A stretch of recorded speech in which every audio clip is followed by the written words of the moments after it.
Ya, halo. Jadi pada video kali ini kita akan bahas materi dan pembahasan dari bab logaritma, dimana nanti tidak akan Bapak berikan kuis seperti pertemuan-pertemuan sebelumnya, seperti yang Bapak sudah jelaskan, karena nanti kita akan langsung ke soal di UAS nanti ya. Oke, kita lanjut materinya.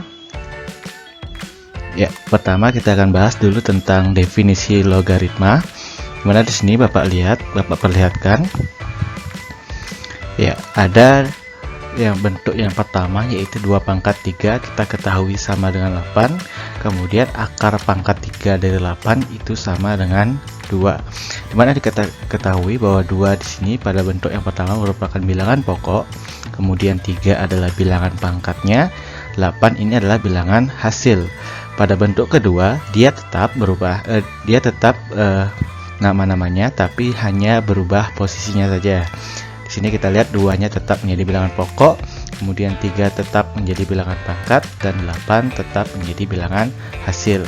Oke, di sini kita lihat bahwa pada bentuk yang pertama kita mencari pada bentuk yang pertama itu yang dinamakan eksponen, yaitu kita menebak bilangan hasilnya ya. Kemudian bentuk yang kedua kita menebak bilangan pokoknya. Nah, kira-kira ada nggak bentuk yang kita ingin mencari pangkatnya? Jadi bilangan pokok sudah, bilangan hasil sudah, bilangan pangkat ada nggak bentuknya? Kan seperti itu ya. Nah, untuk mencari bilangan pangkat, inilah namanya logaritma. Ya, dimana bentuknya adalah 2 log 8 itu sama dengan 3. Atau artinya 2 dipangkatkan berapa biar hasilnya 8. Jadi itu adalah intisari dari logaritma. Dimana tetap 2 ini adalah bilangan pokok sama dengan bentuk 1 dan bentuk 2. Kemudian 8 adalah bilangan hasil, 3 dan bilangan pangkat. Ya. Jadi itu definisi logaritma. Nah, kalau kalian perhatikan di sini akan Bapak tekankan tentang penulisannya. Jadi seperti sudah yang Bapak bilang sebelumnya, bahwa 2 di sini adalah bilangan pokok. Bilangan pokok penulisannya biasanya lebih ke atas, lebih menjorok ke atas. Jadi tidak sejajar dengan log 8. Bilangan pokok kalau kalian lihat juga bentuknya biasanya lebih, atau ukurannya biasanya lebih kecil ya. Jadi perhatikan penulisannya seperti yang Bapak contohkan.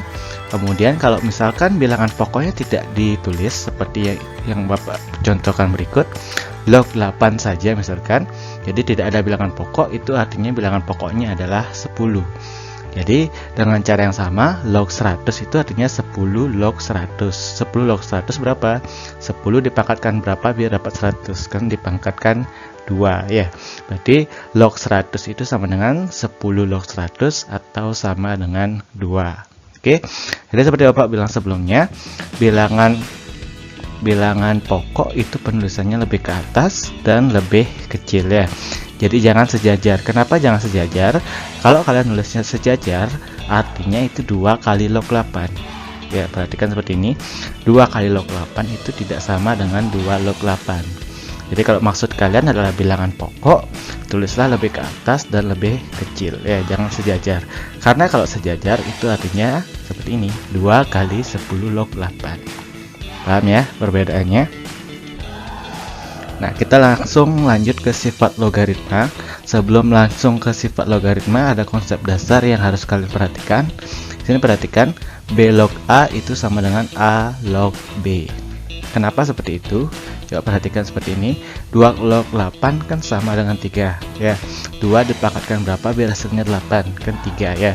2 log 8 sama dengan 3. Nah, kalau 8 log 2 itu sama dengan berapa? 8 dipangkatkan berapa biar hasilnya 2? Dipangkatkan berapa? Ada yang bisa? Ya, jawabannya adalah 1/3. Kenapa 1/3? Kenapa 8 sama dengan 8 dipangkatkan 1/3 apakah sama dengan 2? Kita cek. Ya, seperti ini. 8 dipangkatkan 1/3. Kita ketahui bahwa 8 itulah 2 pangkat 3. Berarti 8-nya bisa kita ubah menjadi 2 pangkat 3. Sesuai dengan sifat eksponen, berarti ini dikali. Dikali artinya dicoret. Jadi 2 pangkat 1. 2 pangkat 1 berapa? 2 ya. Jadi 8 pangkat 1/3 itu terbukti hasilnya sama dengan 2. sehingga 8 log 2 yang tadi itu sama dengan 1/3. Jadi 8 dipangkatkan berapa biar hasilnya 2? Dipangkatkan 1/3.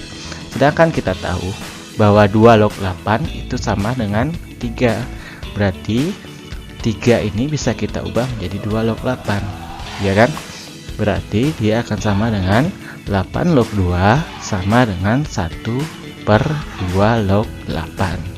Sehingga terbukti konsep yang Bapak tulis di atas tadi. Oke, paham ya? Kalau ada pertanyaan silahkan ditanya nanti. Ya, kita bahas langsung ke sifat-sifat logaritmanya. Bapak bahas sedikit-sedikit. Yang pertama ada dua sifat yang saling berkaitan di sini. Ya, jadi sifat 1 dan sifat 2. Mana sifat 1? Kalau kalian perhatikan, ini ada perkalian, maka ruas kanannya berubah menjadi penjumlahan. Kalau pembagian, ruas kanannya berubah menjadi pengurangan. Ya, di n log AB itu sama dengan n log A ditambah n log B. Kemudian n log A per B itu sama dengan n log A min n log B. Bagaimana contoh penerapannya? Kita bahas satu-satu dari sifat yang nomor 1. Oke, di sini ada 2 log 32 itu sama dengan 5. Jadi biar kita lihat penerapan sifat yang pertama, 32 ini bisa kita ubah menjadi 8 kali 4. Bisa kan ya? Nah, karena di sini ada perkalian 8 kali 4 sesuai dengan sifat yang pertama, kita ubah bilangan pokoknya 2, berarti n-nya kita ganti dengan 2. Ya, berarti 2 log 8 ditambah 2 log 4. Kalian lihat sudah bermirip ya dengan sifat yang pertama. Berarti perkalian diubah menjadi penjumlahan. Nah, kita buktikan apakah ini hasilnya sama dengan 5 juga. 2 log 8 itu diketahui sama dengan 3. Ya, 2 pangkat berapa biar hasilnya 8 kan 3. Kemudian 2 log 4 itu 2 pangkat berapa biar hasilnya 4. 2 ya. 3 tambah 2 sama dengan 5. Ya, jadi terbukti ya sifat yang pertama. Jadi sama-sama menghasilkan 5 walaupun diubah menjadi perkalian. Perkalian diubah menjadi penjumlahan, tetap hasilnya 5. Oke, sifat yang pertama. Sifat yang kedua, kalau kalian perhatikan ini contoh yang Bapak berikan adalah 2 log 8 sama dengan 3. 8 ini bisa kita ubah biar penerapan sifat yang kedua jadi pembagian ya, per itu kan pembagian. Bisa diubah 8-nya menjadi 32 bagi 4. Sesuai dengan penerapan sifat yang kedua, pembagian sekarang berubah menjadi pengurangan. Berarti 2 log 32 dikurangi 2 log 4. Nah, 2 log 32, 2 pangkat berapa biar hasilnya 32? 5 ya. Kemudian 2 log 4, 2 pangkat berapa biar hasilnya 4? 2 ya. Berarti di sini sama dengan 5 kurang 2 atau sama dengan 3. Ya, jadi bentuknya sama-sama menghasilkan 3 sehingga sifat yang kedua sudah bisa terbukti. Ya, jadi itu untuk sifat yang pertama dan sifat yang kedua. Ya, ini sifat yang ketiga. Nah, kalau kalian perhatikan di sini A log B kali B log C itu sama dengan A log C. Di sini yang perlu ditekankan adalah harus ada bilangan yang sama. Ya, itu sudah Bapak kotakkan, B dan B itu harus bilangan yang sama. Kalau tidak bisa dihilangkan. Jadi gitu ya. Di B-nya karena bilangannya sama dihilangkan, tersisa A log C. Jadi gitu ya. Oke, kita bahas penerapannya. Nah, di sini 9 log 8 dikali 2 log 9 itu sama dengan berapa? Nah, sesuai dengan sifat yang ketiga, itu kan harus B dengan B, harus bilangan yang sama. Di sini 8 dan 2 bukan bilangan yang sama. Terus bagaimana? Nah, kita ubah menjadi biar jadi bilangan yang sama. Ini kan perkalian ini. 9 log 8 dikali 2 log 9. 3 kali 2 sama nggak dengan 2 kali 3? Sama ya, sama-sama 6. Berarti ini bisa dibalik. 2 log 9 dikali 9 log 8. Dibalik dia. Ya. Kenapa dibalik? Supaya di sini biar hasilnya atau bilangannya sama. Karena bilangannya sama, berarti kita bisa terapkan sifat yang ketiga. Ini bisa kita hilangkan atau bisa kita coret, hasilnya 2 log 8. Sehingga 2 log 8 kita ketahui hasilnya sama dengan 3. Oke, sampai di sana ada pertanyaan? Ya, kita lanjut ke sifat yang keempat dan yang kelima. Kalau tadi sifat 1 dan 2 itu saling berhubungan, sifat yang keempat dan sifat yang kelima juga saling berhubungan. Di mana hubungannya? Kalau kalian perhatikan, ya di sini ada P. P yang sifat yang keempat merupakan pangkat dari bilangan hasil. Kalau P sifat yang kelima merupakan pangkat dari bilangan pokok. Bisa kan lihatnya? Nah, kalau sifat yang keempat, pangkat dari bilangan hasil, dia akan menjadi dari P tetap jadi P. Kalau sifat yang kelima, dari P berubah menjadi 1 per P. Jadi yang tetap itu pada sifat yang keempat, dia akan tetap ketika dia merupakan pangkat dari bilangan hasil. Kemudian dia akan berubah menjadi 1 per P, dia berubah ketika dia merupakan pangkat dari bilangan pokok ya. Jadi kalau misalkan 3 pangkatnya, berarti kalau sifat yang keempat 3 tetap jadi 3, sifat yang kelima 3 berubah jadi 1 per 3. Oke, bagaimana penerapannya satu-satu dulu. Coba dari 2 log 8 sama dengan 3. Yang bisa kita ubah, coba 8 ini kita ubah menjadi 2 pangkat 3. Bisa kan ya? Nah, dari sini kita lihat bahwa 3 ini adalah pangkat dari bilangan hasil. Ya kan? Pangkat dari bilangan hasil berarti penerapan dari sifat yang keempat. Artinya P tetap jadi P. Berarti 3-nya tetap berubah menjadi 3. Ya, jadi tetap dia berubah jadi 3, pindah bawa ke depan, jadi 3 kali 2 log 2. Sedangkan kita tahu bahwa 2 log 2 itu berarti 2 pangkat berapa biar hasilnya 2. Kan pangkat 1. 3 kali 1 sama dengan 3, berarti 3 sama dengan 3. Terbukti bahwa sifat yang keempat hasilnya tetap menjadi 3. Ya, udah terbukti ya. Oke, selanjutnya 8 log 2 sama dengan 1/3. Kalau tadi 8-nya diubah, sekarang juga 8-nya diubah jadi 2 pangkat 3. Bedanya adalah sekarang 3 ini merupakan pangkat dari bilangan pokok, sehingga dia akan merupakan penerapan dari sifat yang kelima. 3-nya bawa ke depan, jadi P berubah menjadi 1 per P, berarti 3-nya berubah menjadi 1 per 3. Ya, di sana bedanya ya. Kemudian 2 log 2 sama hasilnya tadi 1. Sehingga 1/3 kali 1 hasilnya 1 per 3. Terbukti ya. Ya. Jadi kalau masih ada pertanyaan nanti bisa tanya ke Bapak. Oke, biar cepat kita langsung ke sifat yang terakhir, yaitu sifat yang ke-6. A log B itu sama dengan P log B per P log A. Jadi sifat ini mungkin yang paling jarang dipakai ya. Nanti penerapannya seperti apa? Seperti ini ya. Jadi kalau misalkan ada 2 log 8 sesuai dengan sifatnya, berarti dia akan sama dengan log 8 per log 2. Bedanya kita bisa taruh P, bilangan P di sini. P ini berapa masalahnya? Nah, P ini bilangan yang bebas kalian isi. Ya, kalau misalkan kalian isi dengan 8, berarti sini 8, di bawahnya juga 8. Harus bilangan yang sama ya. Karena di atasnya P, di bawahnya juga P. Kalau kalian ganti P-nya dengan 8, di 8 di bawahnya juga 8. Kemudian kalau 8 log 8 itu kan 1 ya, jadi 2 log 8 sama dengan 1 per 8 log 2 kalau kita ganti P nya dengan 8. Benar kan ya, 2 log 8 kan sama dengan 1 per 8 log 2, sama dengan konsep di awal tadi, sama ya. Jadi boleh diganti dengan 8. Boleh nggak dengan bilangan yang lain? Boleh. Kalau misalkan seperti ini, misalkan diganti dengan, sekarang gilirannya diganti dengan 2. Kalau diganti dengan 2 seperti ini jadinya. Di bawahnya atau penyebutnya kan menjadi 2 log 2. 2 log 2 berapa? 1. Sehingga dia akan sama dengan 2 log 8 dibagi 1. Semua bilangan dibagi 1 kan tetap menjadi bilangan itu. Berarti 2 log 8 dibagi 1 kan 2 log 8. Sehingga 2 log 8 sama dengan 2 log 8. Kan terbukti. Sama ya. Jadi boleh nggak diganti dengan bilangan lainnya, dengan 1000 atau dengan 7, boleh, bilangan berapapun boleh, sesuai dengan kebutuhan soal nanti.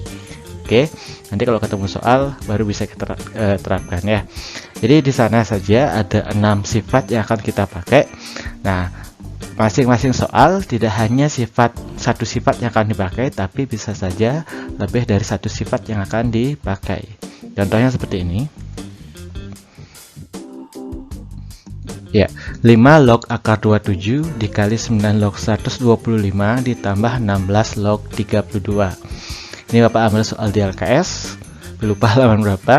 Ya, sekarang kita perhatikan langkahnya satu persatu ya. Nah, di sini kalian perhatikan, yang Bapak ubah pertama adalah 27 itu sama dengan 3 pangkat 3, ya kan? Berarti akar 27 sama dengan akar dari 3 pangkat 3. 9-nya Bapak ubah menjadi 3 pangkat 2. 16-nya Bapak ubah menjadi 2 pangkat 4. Nah, sekarang perhatikan di sana ada penerapan dari sifat yang kelima, di mana 2-nya nanti akan kita bawa ke depan, 4-nya juga kita bawa ke depan. Karena dia merupakan pangkat dari bilangan pokok, dia akan berubah dari P berubah menjadi 1 per P. Jadi 2 berubah jadi 1 per 2, 4-nya berubah jadi 1 per 4. Ya, di sini juga kita lihat sesuai dengan sifat eksponen, berarti akar dari 3 pangkat 3 itu sama dengan 3 pangkat 3 per 2. Ya, ingat-ingat lagi sifat eksponennya, sehingga di sini akan sama dengan 5 log, ya sampai di sana ya. 2-nya sudah pindah jadi 1 per 2, 4-nya juga pindah jadi 1 per 4.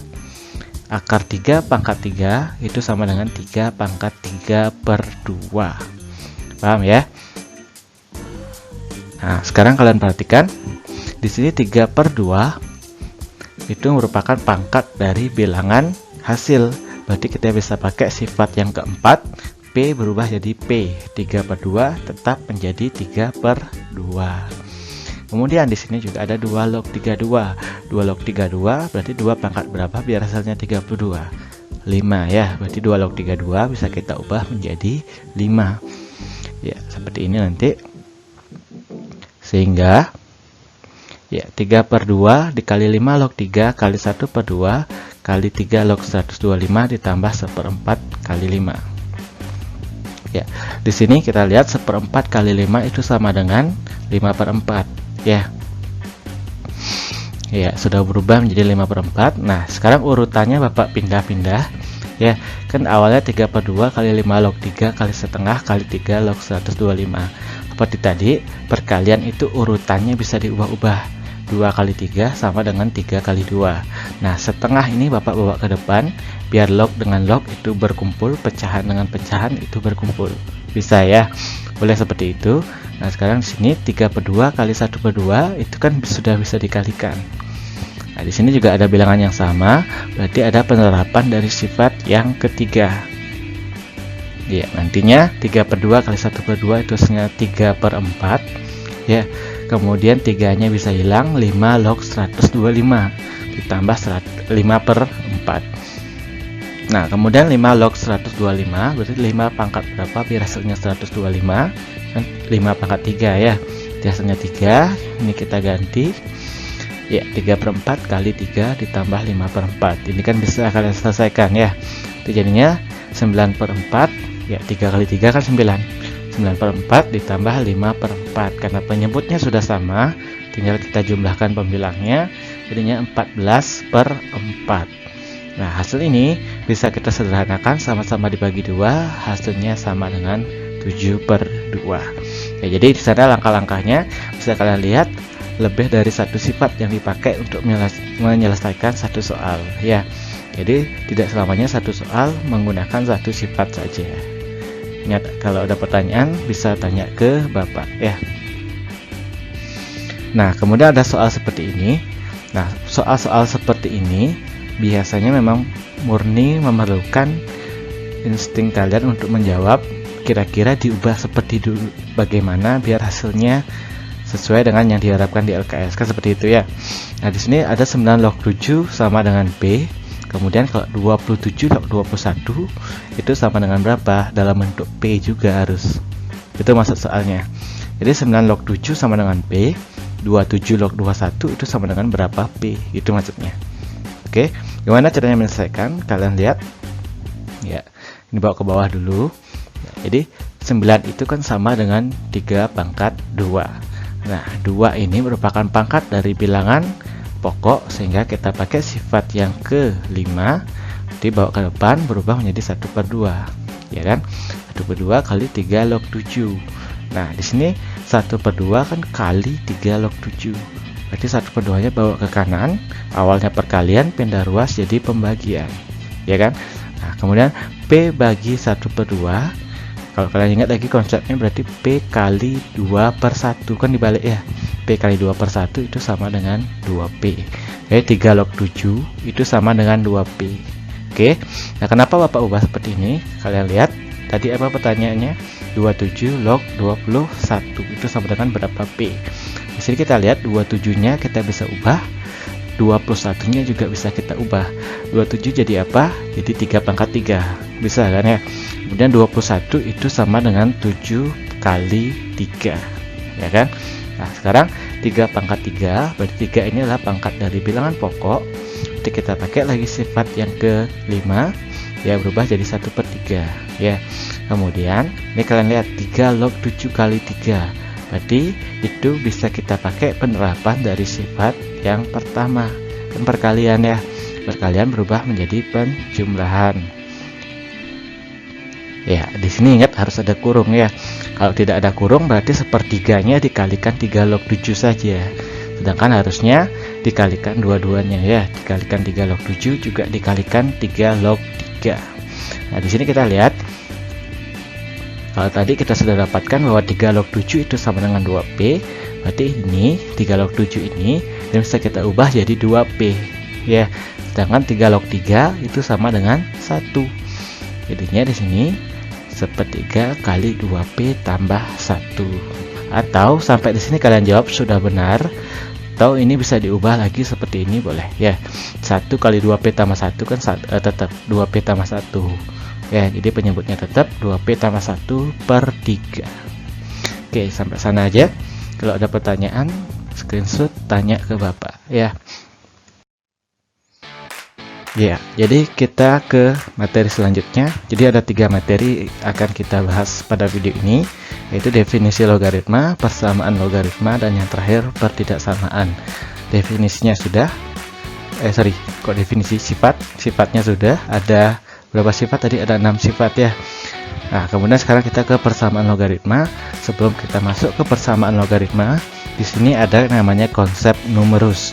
Konsep numerus artinya konsep adanya berkesinambungan atau berlanjutan ya. Jadi kalau kalian lihat konsep numerus ini diawali oleh konsep seperti ini. 2 log 8 itu kan diketahui sama dengan 3. Ya, sudah Bapak bahas sebelumnya. Ya, 2 log 8 sama dengan 3 itu artinya 2 pangkat 3 itu sama dengan 8 ya.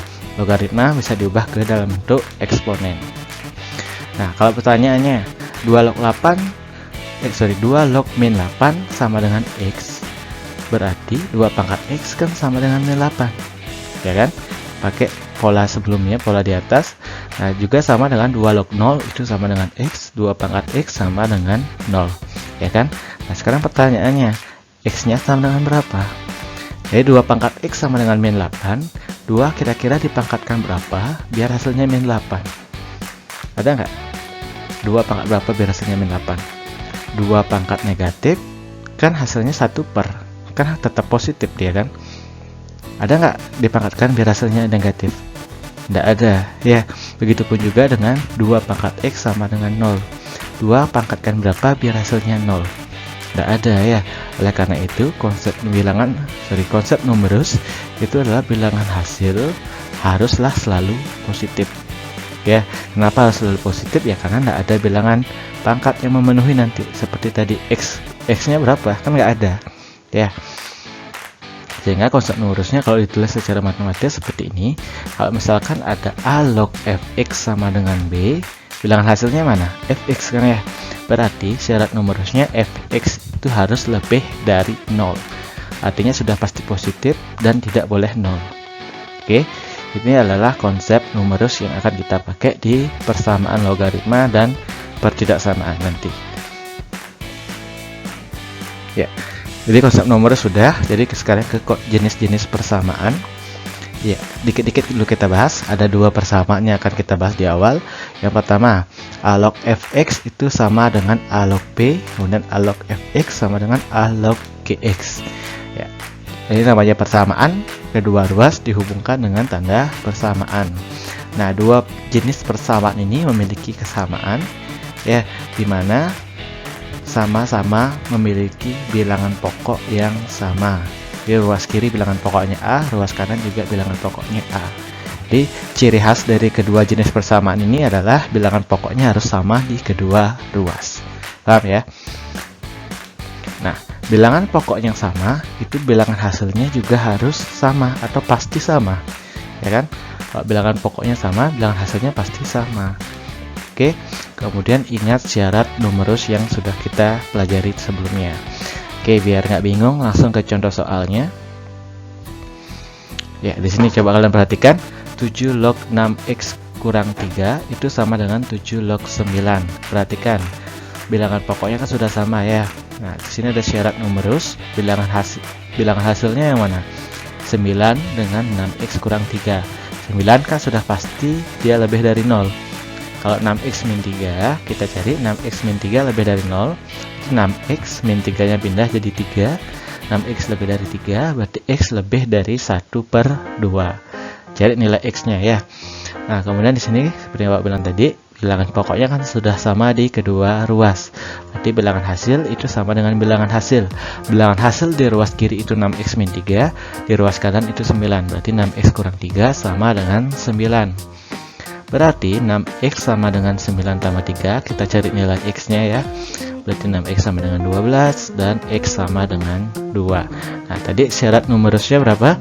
X itu harus lebih dari setengah. Sedangkan kita dapat x-nya sama dengan 2. Jadi kan syaratnya adalah lebih dari setengah.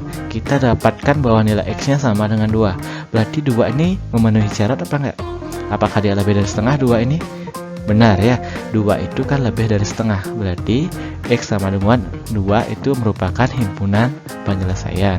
Kenapa himpunan penyelesaian? Karena dia memenuhi syarat numerusnya. Paham ya? Oke, kita coba bahas contoh yang kedua. Ya, Bapak ambil di LKS halaman 70. Ya, di sini ada 7 log x pangkat 2 kurang 4x kurang 12 sama dengan 7 log 20. Oke, sama seperti tadi, kita cari syarat numerusnya. 20-nya kan sudah pasti terbukti lebih dari 0. Berarti kita pakai bilangan hasil yang di ruas kiri saja. X kuadrat kurang 4x kurang 12 itu lebih dari 0. Karena di sini merupakan persamaan kuadrat, kita faktorkan ya. Jadi dua buah bilangan yang hasil kalinya min 12.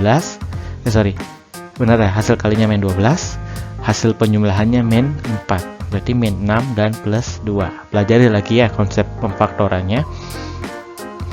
Ya, sehingga di sini x kurang 6 sama dengan 0 atau x plus 2 sama dengan 0. Kalau x kurang 6 sama dengan 0, berarti min 6-nya bisa kita pindah. Di x sama dengan 6. Kemudian di sini juga x sama dengan min 2. Ada dua nilai x. Kalau digambar di garis bilangan, berarti yang paling kiri kan bilangan yang lebih kecil. Min 2 sama 6 mana yang lebih kecil? Min 2 ya. Min 2 di kiri, 6 di kanan. Kemudian 0 itu di mana kira-kira? Kita uji pakai 0. Uji daerah, uji dengan 0. 0-nya berada di mana? Di kiri min 2 atau di antara min 2 dan 6 atau di kanan 6. Di mana? Ya, di tengah-tengah ya, di antara min 2 dan 6. Jadi 0-nya berada di sana. Ya, kemudian kita masukkan nilai 0-nya ke sini. Berarti 0 kurang 6 itu kan hasilnya negatif, min 6 ya. 0 tambah 2 positif, negatif kali positif hasilnya negatif. Nah, daerah 0 tadi di mana berada? Di tengah. Berarti di sini negatif. Ya kan? Nah, selang-seling berarti kanan dan kiri harus positif, harus selang-seling dia ya. Nah, kita cari hal yang lebih dari 0. Lebih dari 0 itu bilangan negatif atau bilangan positif? Bilangan positif ya, yang lebih dari 0. Kemudian kita arsir yang bilangan positifnya. Sehingga di sini syarat numerusnya karena di kirinya min 2 berarti kurang dari min 2 atau lebih dari 6. Kenapa lebih dari 6? Karena ke kanan dia ya, dari 6 ke kanan. Ya, jadi syarat numerusnya adalah x kurang dari min 2 atau x lebih dari 6. Itu syaratnya saja ya. Nah, sekarang kita lihat bilangan pokoknya kan sama ya, sama-sama 7. Berarti bilangan hasil sama dengan bilangan hasil. X kuadrat kurang 4x kurang 12 sama dengan 20. Kita cari nilai x-nya. Ya, ini tidak bisa langsung difaktorkan ya. Kenapa tidak bisa difaktorkan? Karena harus salah satu ruasnya harus 0 dulu. Biar jadi 0, 20-nya bawa ke kiri. Ya, 20 yang oleh positif berubah jadi negatif ya. X kuadrat kurang 4x min 12 min 20 jadinya min 32. Ya, ini sudah bisa kita faktorkan. Kenapa? Karena salah satu ruasnya sudah 0. Kita faktorkan, hasilnya X min 8, X plus 4. Ya, sama seperti tadi, didapatkan X-nya sama dengan 8 dan X sama dengan min 4. Sekarang kita uji dari syarat numerus yang kita dapatkan. Ya kan? Kita dapatkan X sama dengan 8. X sama dengan 8 kira-kira memenuhi nggak? Memenuhi ya. Memenuhi yang kenapa memenuhi? Karena dia lebih dari 6. Ya kan? Kita dapatkan 8 karena dua syarat, harus kurang dari min 2 atau lebih dari 6. Kita dapatkan 8. 8-nya itu kan memenuhi syarat yang mana? Kan lebih dari 6. Berarti dia memenuhi. Kemudian min 4 ini memenuhi nggak? Syarat yang mana? Syarat yang kurang dari min 2 ya. Jadi min 4 itu kan kurang dari min 2. Hutang 4 kan lebih jelek daripada hutang 2 gitu ya. Jadi biar nggak bingung pakai konsep hutangnya. Jadi min 4-nya juga memenuhi. Oke, karena keduanya memenuhi, berarti himpunan penyelesaiannya adalah min 4 dan 8. Jadi kayak gitu ya. Jadi selalu apa yang kita dapatkan, kita cek ke syarat numerus yang sudah kita dapatkan sebelumnya. Oke, coba kita contoh soal yang kedua. 2 log x kuadrat tambah 4x tambah 3 sama dengan 3. Kita cari syarat numerus seperti biasa. Ya, karena salah satu ruas sudah 0, kita faktorkan, dapat x tambah 3 dan x tambah 1. Sama seperti sebelumnya, kita dapatkan x sama dengan min 3 dan x sama dengan min 1. Sama seperti langkah sebelumnya, kita gambar di garis bilangan, dimana kita lihat yang mana yang lebih kecil itu terletak di kiri ya. Yang lebih kecil yang mana? Min 3 ya. Di min 3 di sini di kiri, min 1 di kanan. Kita uji daerah pakai 0. Nah, sekarang bedanya adalah 0-nya apakah tetap di tengah? Min 3, min 1, apakah 0-nya berada di antara min 3 dan min 1? Enggak ya. 0-nya berada di mana sekarang? 0-nya berada di kanan min 1. Ya kan? Kan harusnya 0, min 1, min 2, min 3, dan seterusnya. Berarti 0 itu berada di kanan min 1. Ya, kita uji daerah yang di kanan. Sekarang kita uji pakai 0, ganti 0-nya di sini. Berarti X-nya ganti dengan 0. 0 tambah 3, 0 tambah 1. 0 tambah 3, positif apa negatif? 3, kan positif. 0 tambah 1, 1, positif. Berarti positif kali positif, hasilnya pasti positif. Selang-seling, kan harus selang-seling ya. Berarti di kirinya negatif, baru di sana positif. Harus selang-seling seperti ini ya. Sama seperti tadi, syaratnya kan lebih dari 0. Berarti kita harus mencari bilangan yang positif. Di positifnya kita kotakin atau hasil boleh. Kemudian karena seperti ini, berarti syarat numerusnya adalah di kiri min 3 itu berarti kurang dari min 3, di kanan min 1 itu artinya lebih dari min 1. Ya, syarat numerusnya adalah X kurang dari min 3 atau X lebih dari min 1. Kita sekarang cari nilai X-nya. Tapi kita lihat apakah soal ini sudah memenuhi atau sudah mirip dengan jenis persamaan yang pertama. Belum ya. Kenapa? Karena ruas kanan kan belum dalam bentuk logaritma. Kan baru 3 saja dia. Kan belum bentuk log. Berarti 3 ini nanti kita ubah biar jadi dalam bentuk log dengan bilangan pokok yang sama. Jadi biar harus bilangan pokoknya 2. 2 log berapa biar dapat 3. Artinya 2 pangkat 3 kan gitu ya. 2 pangkat 3 berapa? 8. Berarti 2 log 8 atau 3-nya kita ubah jadi 2 log 8. Ya kan? 2 log 8 berapa? 3 kan? Ya, sama dengan yang tadi kita ganti. Kenapa harus 2 log 8? Supaya bilangan pokoknya sama-sama 2. Kita lihat bilangan pokoknya sudah sama, berarti bilangan hasil sama dengan bilangan hasil ya. Di x kuadrat tambah 4x tambah 3 sama dengan 8. Di sini tidak bisa kita faktorkan langsung, harus salah satu ruas sama dengan 0. 8-nya kita pindahin seperti ini. Kemudian 3 kurang 8 itu hasilnya min 5. Paham ya? Ini sudah sama dengan 0, salah satu ruas bisa kita faktorkan, didapat nanti berarti x sama dengan min 5 dan x sama dengan 1. Kita dapat nilai X-nya, kita uji dengan syarat numerusnya. Sama seperti tadi, berarti min 5. Kira-kira memenuhi syarat yang mana? Yang lebih dari min 1 atau kurang dari min 3? Yang kurang dari min 3. Jadi min 5 itu kurang dari min 3. Jadi dia memenuhi. Ya, Kemudian 1 ini syarat yang mana dipenuhi? Yang lebih dari min 1. 1 kan lebih dari min 1 ya, berarti ini memenuhi juga, maka himpunan penyelesaiannya adalah min 5 dan 1. Paham ya? Nah, sekarang kalau ada pertanyaan seperti ini, apakah selalu semua nilai X itu pasti memenuhi syarat? Jadi kalau kita dapetin 2 tadi, apakah kira-kira selalu memenuhi syarat keduanya? Coba kalian kerjakan soal ini, nanti kalian dapat jawabannya. Kalau kalian bingung dengan soal ini, coba kalian kerjakan. Kalau ada masalah, tanya ke Bapak nanti ya, screenshot atau foto, tanya ke Bapak. Dan pertanyaan kedua, bagaimana jika syarat numerus di jenis persamaan yang kedua? Yang dari tadi kita bahas kan jenis persamaan yang pertama, ya kan? Kemudian bagaimana kalau di jenis persamaan yang kedua? Kira-kira bagaimana? Contoh soalnya seperti ini. Ya, jadi bilangan pokoknya sudah sama, bedanya bilangan hasilnya beda di sini. Kan berarti kita harus cek 2 kali. Syarat numerus dari x kuadrat tambah 4x min 5 itu kan lebih dari 0.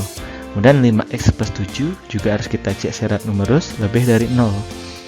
Sehingga dapat 2 buah syarat, jadikan 1 syarat. Jadi kan nanti dapat 2 syarat numerus, gabungkan ya jadi 1 syarat numerus. Ya, coba kerjakan dulu atau lihat contohnya di LKS. Kalau masih bingung, tanya ke Bapak. Ya, jadi ini intinya coba dulu sendiri. Kalau ada masalah akan selalu Bapak layani. Ya. Oke, kita lanjut ke jenis persamaan yang ketiga. A log fx sama dengan b log fx. Di mana bedanya? Bedanya adalah di sini bilangan hasilnya yang sama, tetapi bilangan pokoknya yang berbeda. Ya. Contohnya seperti ini, 3 log x sama dengan 5 log x. 3 pangkat berapa biar dapat x dengan 5 pangkat berapa biar dapat x. Kan itu ya. 3 log x sama dengan 5 log x. Kira-kira x-nya berapa? Jadi hanya ada satu kemungkinan, yaitu ketika x-nya sama dengan 1. Kenapa? 3 pangkat berapa biar hasilnya 1? 0. 5 log berapa biar hasilnya 1? 0 juga, kan sama dia ya, sama-sama 0. Jadi hanya ada satu kemungkinan ketika bilangan pokoknya berbeda, yaitu x-nya atau bilangan hasilnya pasti sama dengan 1. Ya. Jadi ketika bilangan pokok berbeda, bilangan hasilnya pasti sama dengan 1. Ya, jadi karena di sini bilangan hasil kan sama dengan 1. Jadi kita sudah tidak perlu lagi syarat numerus. Kenapa? Karena syarat numerusnya apa? Bilangan hasil kan lebih dari 0. Sedangkan di sini kita tahu bahwa bilangan hasil sama dengan 1. 1 itu kan sudah pasti lebih dari 0. Jadi kita sudah tidak perlu cari syarat numerusnya ya. Ya, kita pakai LKS halaman 70 lagi contohnya. Ya, itu dapat seperti ini. Kalian lihat bilangan pokoknya berbeda, pangkatnya sama. Bilangan hasilnya sama. Bilangan hasilnya sama-sama x kuadrat tambah 7x kurang 17. Berarti kalau seperti ini kan bilangan hasilnya sama dengan 1. Berarti x kuadrat tambah 7x kurang 17 sama dengan 1. Sebelum bisa kita faktorkan, ingat harus salah satu ruas sama dengan 0. Berarti satunya kita pindahin, min 17 min 1 itu hasilnya min 18. Sehingga ini bisa kita faktorkan, didapat x tambah 9 dan x min 2. Kita dapat nilai x-nya adalah min 9 dan 2. Ya, jadi tidak perlu kita uji syarat numerus. Karena sudah ini pasti hasilnya sama dengan 1. Ya, jadi seperti itu. Boleh kalian coba ganti x-nya dengan min 9. Pasti hasilnya sama dengan 1. Min 9 kuadrat berapa? 36. 7 kali min 9, min 49. 36 kurang 49 berapa? 36 kurang 49 berapa? Min 36. Sorry. Kok 36? 81 ya. X kuadratnya berapa? Kan min 9 kuadrat 81. Sorry. 81 kurang 49 itu berapa? 7 kali 9 63. Sorry. Kok hang nih. Jadi 81 kurang 63 hasilnya 16 ya. 18 kurang 17 hasilnya 1 ya. Pokoknya gitu. Kalau kalian ganti dengan 2 juga hasilnya pasti sama dengan 1. 2 kuadrat kan 4, 7 kali 2 7 kali 2 14, 4 tambah 14 berapa? 18 kurang 17 1 ya kan, hasilnya 1 ya. Dibilang hasil sama dengan 1. Oke, lanjut. Sebelum bahas jenis persamaan yang ketiga, ini ada syarat persamaan. Jadi ada syarat numerus, ada syarat persamaan ya. Nah, di sini perhatikan, kita tahu bahwa 2 log 8 sama dengan 3, itu artinya 2 pangkat 3 sama dengan 8. Nah, coba ini, min 2 pangkat 1 berapa? Min 2 pangkat 1, tetap min 2 ya. Min 2 pangkat 2, min 2 kali min 2, 4, positif. Min 2 pangkat 3, min 2 kali min 2 kali min 2. Positif apa negatif? Negatif ya, negatif 8. Kalau min 2 pangkat 4, min 2 kali min 2 kali min 2 kali min 2, positif kan? Positif 16. Ya, jadi di sini adalah perbedaan, ada positif, ada negatif. Karena tidak konsisten seperti itu, maka syarat dari persamaan bilangan pokok itu harus positif. Ya, jadi di sini kita batasi bilangan pokoknya harus positif. Jadi kalau bilangan pokoknya negatif, nanti kan tidak konsisten. Kadang dia negatif hasilnya, kadang positif kan gitu ya. Jadi kita dibatasi syarat persamaan yang akan kita bahas, bilangan pokoknya harus positif. Selain positif, dia juga tidak boleh sama dengan 1. Kenapa tidak boleh sama dengan 1? Karena kalau sama dengan 1, 1 pangkat 2, 1. 1 pangkat 3, 1. 1 pangkat min 8, 1. 1 pangkat 1000, 1. Kan tetap ya. Jadi ngapain ada bahas kalau bilangan pokoknya 1 kan gitu ya.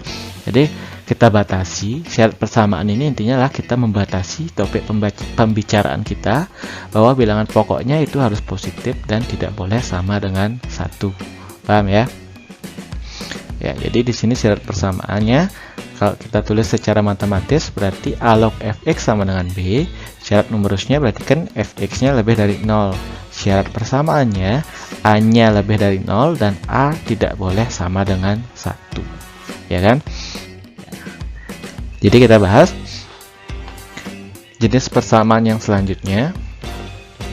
Ya, di sini kita lihat hx log fx. Ini jenis persamaan yang keempat berarti ya. Sama dengan hx log gx. Bilangan pokoknya sama nggak? Sama-sama hx. Tapi sekarang dia berupa fungsi. Nah, sekarang tadi kalau bilangan pokoknya beda, bilangan pokoknya sama, bilangan hasilnya berbeda, berarti bilangan hasil sama dengan bilangan hasil kan gitu ya. Nah, sekarang di sini ada syarat ya, bilangan pokok sama, berarti bilangan hasilnya sama ya, sama seperti persamaan berapa ya? 1 apa 2 itu? Lupa. Bilangan pokoknya sama, bilangan hasilnya sama. Bedanya adalah bilangan pokoknya sekarang berupa fungsi hx, di sana aja bedanya ya. Jadi karena bilangan pokoknya berupa hx, jadi kalian perlu ingat syarat numerus dan syarat persamaan. Jadi ada 2. Ya, contohnya di LKS halaman 70, itu x min 1 log 3x min 7 sama dengan x min 1 log 2x min 1. Kalian lihat bilangan pokoknya sama, tapi berupa fungsi. Bilangan hasilnya berbeda, juga merupakan fungsi. Ya, bilangan pokoknya sama ya. Bilangan hasil sama. Nah, sekarang kita lihat bilangan hasilnya mana? 3x min 7 dan 2x min 1. Berarti kita cari nilai x-nya, 2x-nya pindah, min 7-nya juga pindah. 2x-nya dari positif jadi negatif, min 7 pindah dari negatif jadi positif. 3x kurang 2x, hasilnya langsung ketemu x. Ya, x sama dengan 6. Nah, sekarang kalau tadi kita ngecek syarat numerusnya berapa, syarat persamaannya berapa, boleh seperti itu, atau kita uji langsung. Uji langsung seperti apa? Coba seperti ini. Syarat numerus apa? Syarat numerus kan harus bilangan hasil lebih dari 0. Bilangan hasil di ruas kiri yang mana? Kan 3x min 7. Kita dapat x-nya sama dengan 6. Kita masukkan x-nya sama dengan 6 ke 3x min 7. Kalau hasilnya lebih dari 0, berarti dia memenuhi syarat numerus. Ini itu ya. Karena syarat numerus bilangan hasil lebih dari 0. Ya, ganti x-nya dengan 6, berarti 3 kali 6 kurang 7. 18 kurang 7 kan 11. 11 ini kan lebih dari 0. Ya, berarti dia memenuhi syarat. Kemudian yang ini, yang di kanan sekarang 2x min 1, berarti berarti X nya ganti dengan 6, 2 kali 6, 12 kurang 1 juga hasilnya 11. Jadi kebetulan hasilnya sama-sama 11. Nah, kita lihat kedua bilangan hasilnya kan sama-sama positif atau lebih dari 0 ketika kita ganti nilai X nya dengan 6. Berarti karena kedua syarat numerusnya dipenuhi, berarti X sama dengan 6 memenuhi. Ngerti kan? Jadi kalau tadi kita lihat apakah X sama dengan 6 ini memenuhi syarat. Sekarang kita beda langkahnya. Boleh seperti ini, 6-nya kita masukkan ke bilangan hasilnya. Kalau kedua bilangan hasilnya sama-sama lebih dari 0, berarti dia memenuhi syarat numerus. Kayak gitu ya. Kita masukkan ke syarat persamaan. Syarat persamaan apa sih? Dia harus lebih dari 0 dan tidak sama dengan 1 ya. Ya, bilangan pokoknya mana? X min 1 kan. Kita ganti X nya dengan 6. Berarti 6 kurang 1 hasilnya 5. 5 ini lebih dari 0 dan 5 ini juga tidak sama dengan 1. Jadi dua-duanya harus dipenuhi. Berarti dia memenuhi juga. Karena dia memenuhi syarat numerus dan syarat persamaan, berarti X sama dengan 6 merupakan himpunan penyelesaian. Jadi gitu aja. Jadi kalau ada salah satu syarat numerusnya tidak dipenuhi, 6 ini bukan himpunan penyelesaian. Begitupun juga kalau misalkan salah satu antara syarat numerus atau syarat persamaan tidak dipenuhi, X sama dengan 6 ini juga bukan himpunan penyelesaian. Jadi harus semuanya dipenuhi, baik syarat numerus kedua-duanya dan syarat persamaan harus dipenuhi. Dua-duanya juga syarat persamaan harus lebih dari 0 dan harus tidak sama dengan 1. Paham ya? Kalau masih ada pertanyaan, bisa tanya ke Bapak. Ya, kita lanjut ke materi yang terakhir, yaitu pertidaksamaan logaritma. Nah, pertidaksamaan logaritma ini konsepnya atau yang kita bahas hanya ketika pertidaksamaannya memiliki bilangan pokok yang sama. Jadi bilangan pokoknya kita singkat jadi A. Ada dua jenis pertidaksamaan yang nanti akan kalian temui. Yang pertama ketika bilangan pokoknya lebih dari 1, atau ketika bilangan pokoknya di antara 0 dan 1. Bilangan pokok di antara 0 dan 1 berapa sih? Pecahan pasti ya. 1/2, 1/3, 3/5, 7/9, itu kan antara 0 sampai 1 dia. Lebih dari 0 tapi belum 1. Ya pasti pecahan ya. Oke. Nah, ketika bilangan pokoknya lebih dari 1, tanda pertidaksamaannya tetap. Kemudian ketika antara 0 sampai 1, tanda pertidaksamaannya berubah. Apa maksudnya tetap sama berubah? Kita langsung ke contoh soal ya. Ya. Jadi ada LKS halaman 70 dan halaman 77. Coba cari, ada dua soal yang akan Bapak bahas. Kita bahas dulu soal yang pertama. Ketahui bahwa 7 log 4x kurang 5 kurang dari 7 log x tambah 4. Kita lihat bilangan pokoknya sama nggak? Sama ya, sama-sama 7, maka tanda pertidaksamaannya tetap. Nah, di sini kita pakai lagi syarat numerusnya. Ya, ada dua bilangan hasil di sini ya. Ada 4x kurang dari 4x min 5 dan x tambah 4. Jadi ada dua syarat numerus. Yang pertama kita cari 4x min 5 nya pindah jadi 5, berarti x lebih dari 5/4. Paham ya? Pahami konsep perpindahan ruas yang kalian belajar di SMP.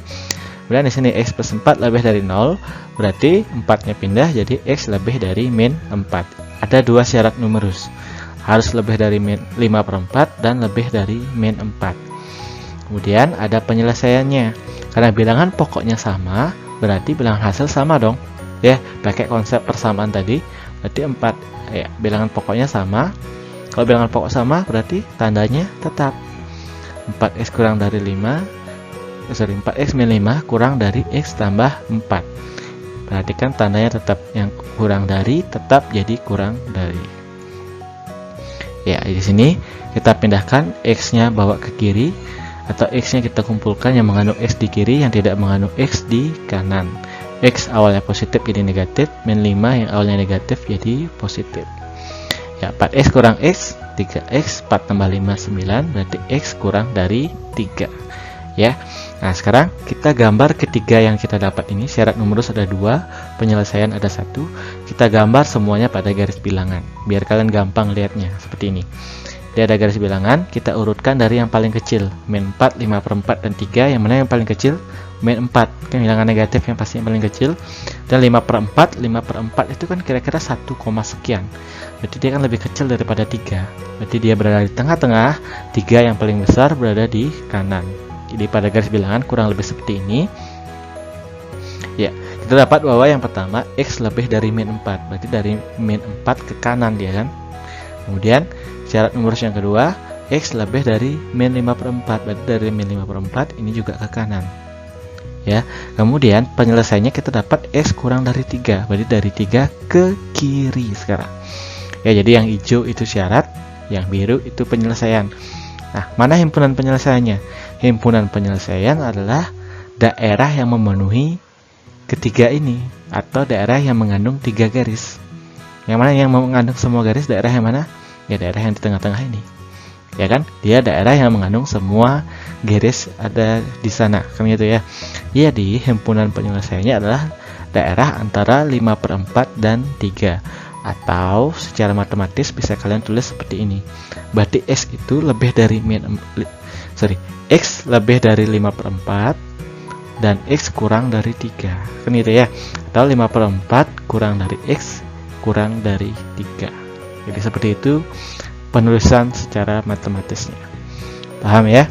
Coba kita bahas contoh pertidaksamaan yang kedua. Ya, di sini 1/7 log 3x kurang 5 kurang dari min 1. Kita cari syarat nomor rumusnya. 3x kurang 5 yang lebih dari 0 berarti x-nya lebih dari 5/3. Ya kan? Sekarang kita dapatkan di sini ruas kanannya kan belum dalam bentuk log. Belum dia kan? Kita ubah min 1 ini biar jadi 1/7 log berapa. Ya, biar jadi log berapa, kita pahami konsep ini. 1/7 log x sama dengan min 1. Ya, jadi min 1 kan kita cari biar 1/7 log berapa, biar hasilnya min 1. Kenapa min 1? Ya ruas kanannya min 1. Ya kan? 1/7 log berapa biar hasilnya min 1. Sedangkan bentuk logaritma ini kita ubah ke bentuk eksponen, gimana jadinya? 1/7 pangkat min 1 sama dengan x. Kan ini bentuk eksponennya ya.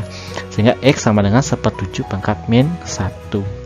Sedangkan kita tahu bahwa 1/7 itu kan 7 pangkat min 1. Ya kan?